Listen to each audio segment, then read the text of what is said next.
જય ગૌ માતા, જય ગોપાલ। આજે તારીખ 8/1/2026 ને ગુરુવારની સાંજે સેવા કરતા પારુ ગૌસેવક વિદ્યા ટ્રસ્ટના ગૌસેવકો આજે એક ગાડી ઘાસ અક્ષર નિવાસી જાગૃતિબેન તુલસીભાઈ કુકડિયા તરફથી ગૌ માતાને અર્પણ કરવામાં આવે છે। ગૌ માતા દ્વારકાધીશ ગૌસેવકોને દાતાઓના પરિવાર ઉપર સદાય આશીર્વાદ વરસાતો ગૌ માતા દ્વારકાધીશના શરણોમાં પ્રાર્થના। આવો મિત્રો જોડાવ। આ પાંજરાપોળ છે, અમારી કોઈ પ્રાઇવેટ ગૌશાળા નથી।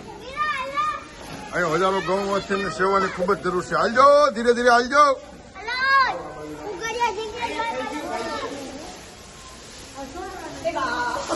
ના ના, નહીં મારે, નહીં મારે।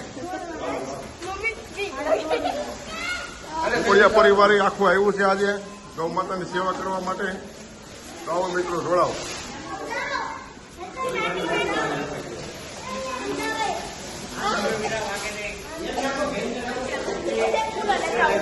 બોલો